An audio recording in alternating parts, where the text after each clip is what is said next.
What's up everyone, today I'm going to show you how to 9-star floor 12 on the 2.6 Spiral Abyss. Okay, so I'll be using the featured characters, which is Ayato, Venti, and Ayaka. For team 1, we're going to be using Ayato, Jean, Yunjin, and Venti. So here's Ayato's weapon, artifacts,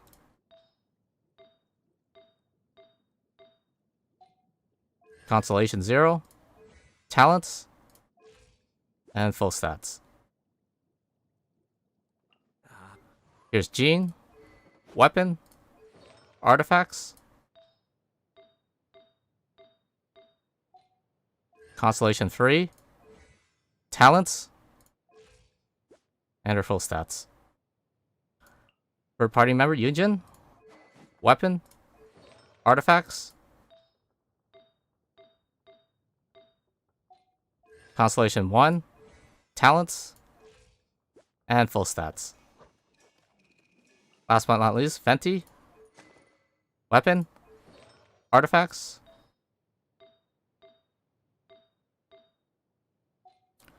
constellation 0, talents, and full stats. Okay, for team 2, we'll be using Ayaka, Diona, Xinqui, and Sucrose. Here's Ayaka's weapon, artifacts, constellation 0, talents, and her full stats.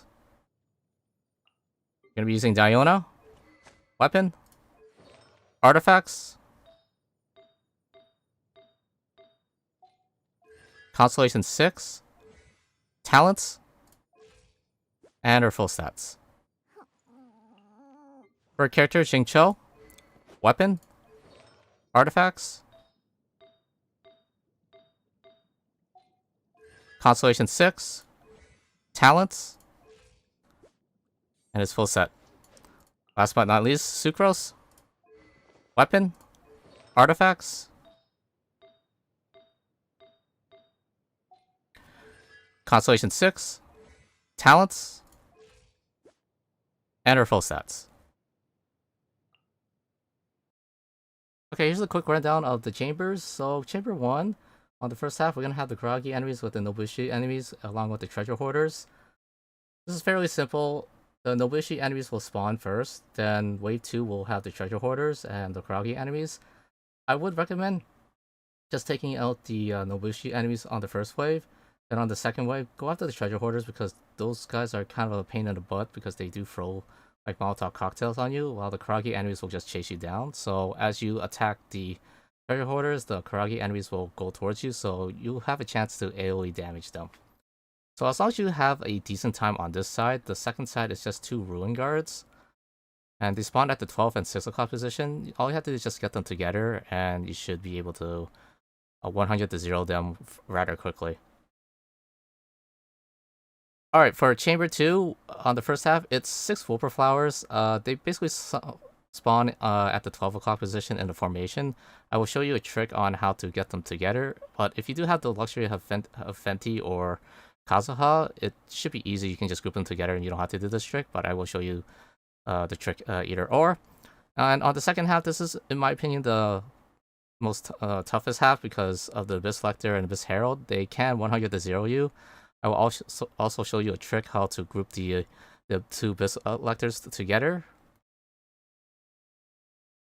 Okay, on the final chamber, on the first half, it's 2 Abyss Pyro Lectors. Like I said, I will show you how to group them together. It's very simple. As long as you just avoid them, you should be okay. And on the second half, it's just 2 Abyss Heralds. If you have the luxury of Ayaka, you can just basically just freeze them to death or Ganyu.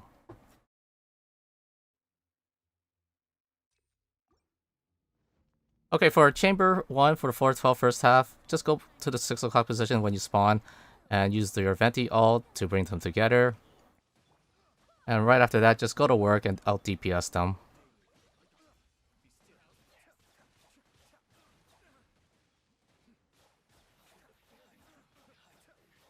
Do keep in mind they have a pyro effect on the center of the floor, so they will have like a pyro on the enemies, but shouldn't be too bad as long as you have a Hydro character to like to take them out. So once you take out the first wave, it's basically the treasure hoarders that throw like Molotov cocktails at you, which are the potioneers. I highly recommend going after them first because they can be a pain and they can freeze you. But if you do have Venti, you can just basically just bring them in like that.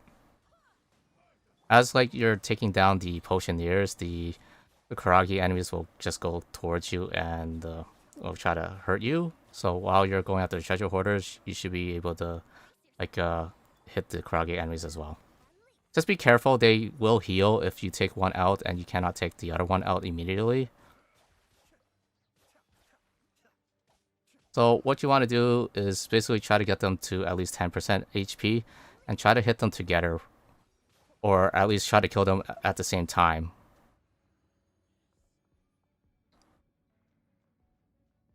Okay, for the second half, it's the Rune Guards. One will spawn at the 12 o'clock position, one will spawn at the 6 o'clock position. What I like to usually do is go to the center right here and try to hit their eye. I kind of missed the eye a couple times, so don't potato aim like me. So if you're able to like knock them down and group them together, just summon your Ayaka ult and Sucrose ult, and you should be able to permanent freeze them with Xinqui ult as well. Once again, if you have like plenty of time on this side, you shouldn't have an issue. As long as you like beat the first half in a timely manner, you shouldn't have any issues to free start this stage. So if you do have enough time, I highly recommend just try to get your ults up before the next wave. Stand clear. Rain outlines your fate.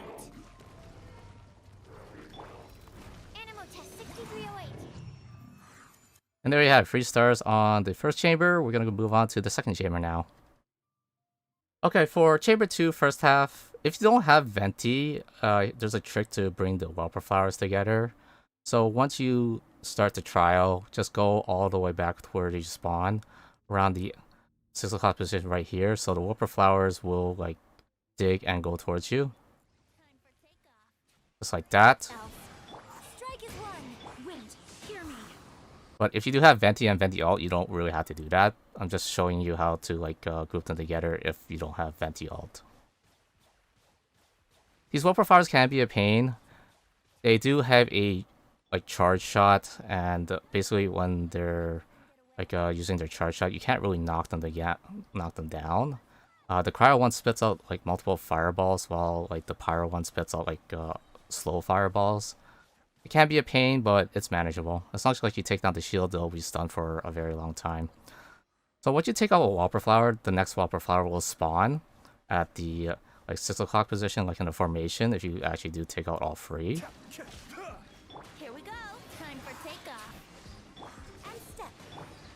For the Whelper Flowers, I recommend trying to just fight in this corner right here, so they will be just grouped together as they use their dig move as well.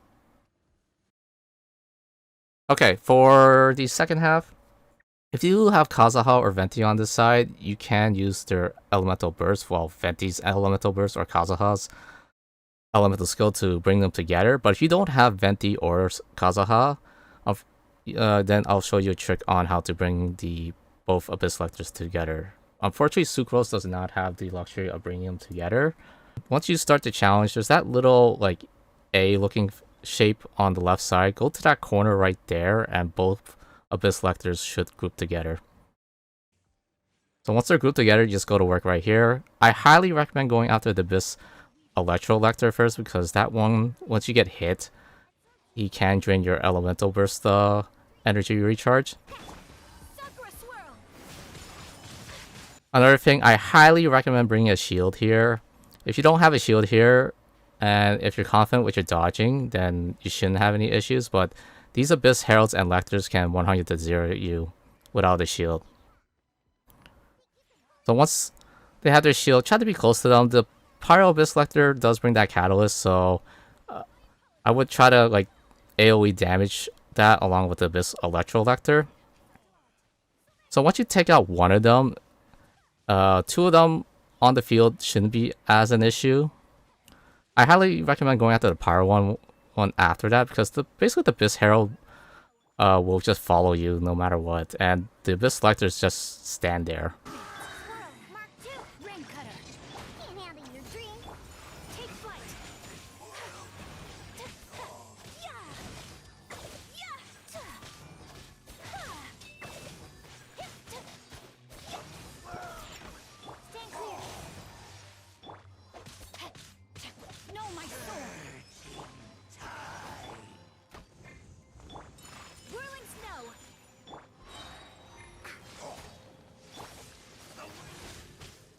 And there you go, 3 stars on Chamber 2. On to the final one now.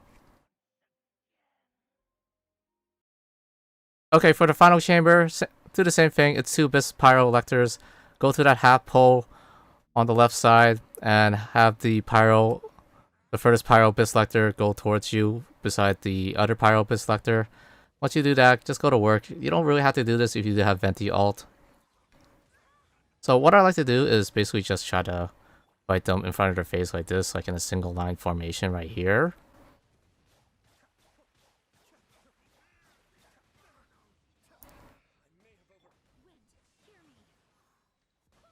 They do have a chance to get knocked back, so they might like split up, so that might affect your AoE damage. But as long as you like just fight them together, and once their shield is like popped, they will spawn a catalyst on the floor.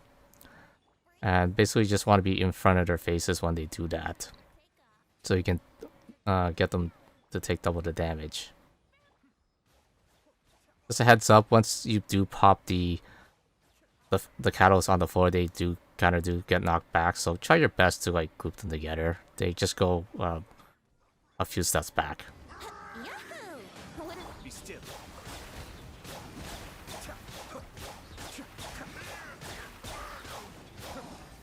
Barbados, guide us.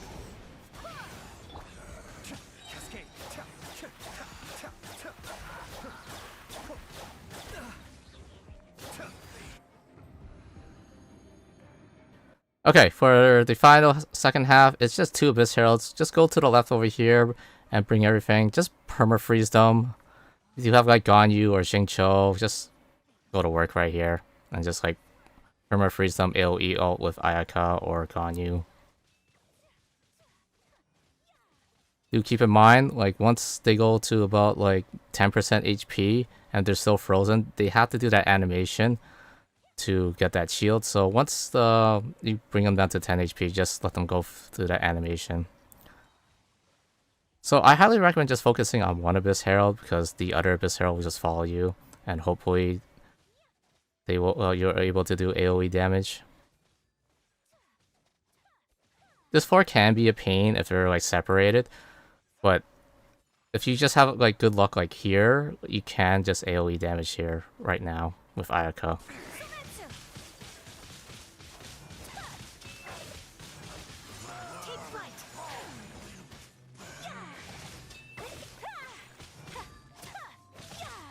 And there you go, 9 stars on floor 12. Hope you guys enjoyed this guide, and I'll see you guys next time.